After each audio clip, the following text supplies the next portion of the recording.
hoses everywhere, and they're spraying my house as it's going up in flames. The flames shooting 70 feet in the air. An electrical fault had caused fire to sweep through the home that he'd shared for 30 years with his partner Tina. I'm afraid the result was catastrophic. Tell me what was going through your heart and your soul and devastation at this point. It's so difficult to put it into words, the feelings. Basically, shock takes every emotion out of you. Oh my God, it is. What do I do now? You just stand transfixed looking at it.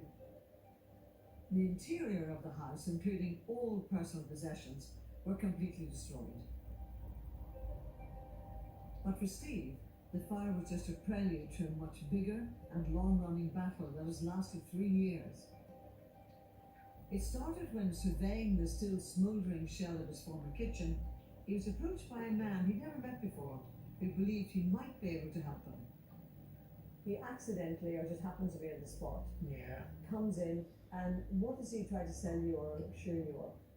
Well, he tells me that I will have a terrible job getting a reasonable deal from my insurers, and he can help me make it, I'll get a much better claim. The man described himself as a loss assessor, someone you engaged to negotiate on your behalf with your insurance company to maximize your payout. So thinking it would speed up his claim and ensure he received the best possible payout, Steve signed up on the spot. But he says it was only after he signed that he was told the service would cost him 10% plus VAT of any money he received. And in any case, there was so much going on, it was really hard to take in everything that he was being told. Did you have any reservation at all at the time about taking his help? No, because when you're looking at a house burning down around your ears,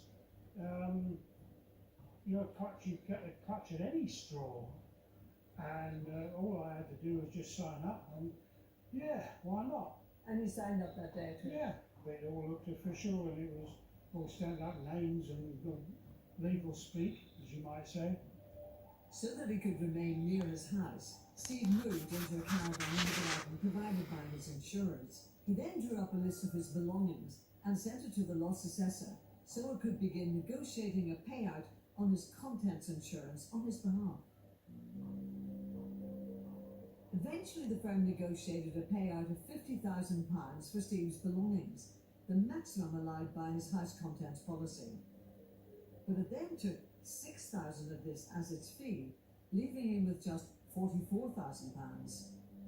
Steve feels it just wasn't value for money, and when it came to negotiating the building's insurance payout, the money Steve would get to rebuild his property, he says it was a similar story.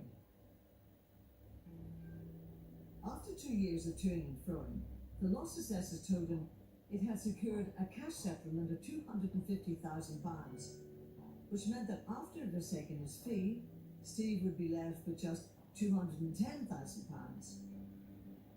So unhappy with the quote, Steve told the company he was cancelling the contract and instead would negotiate with his insurance company himself. I said, no, go to blazes, I'm not interested. And I went back to my insurers, negotiated direct with them, and they gave me 260 grand.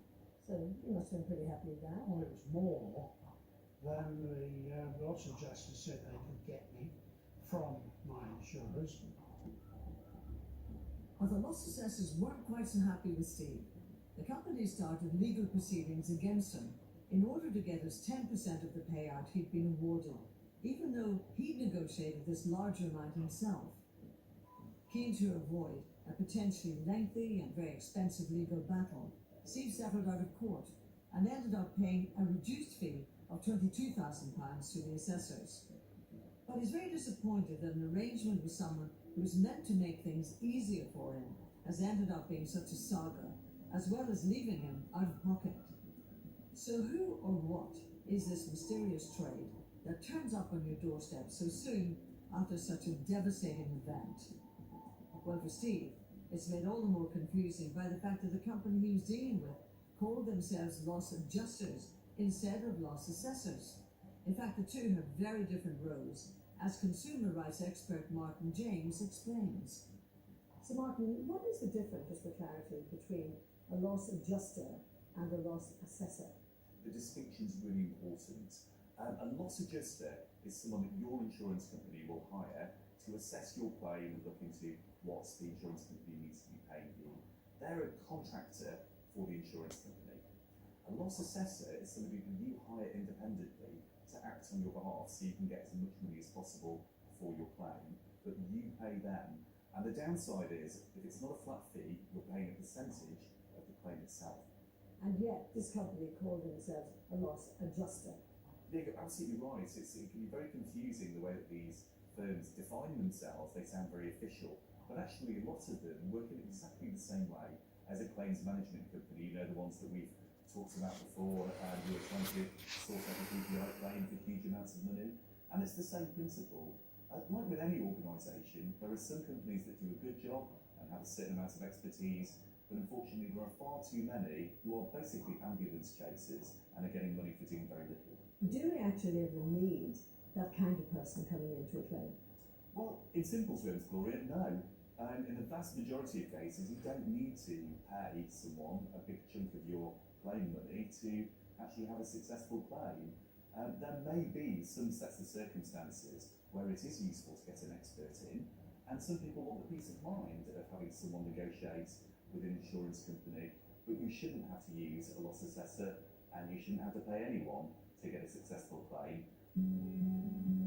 Meanwhile, although he's learned the hard way that employing a loss assessor might not get you the best deal, Steve is looking forward to getting his life and his home back on track.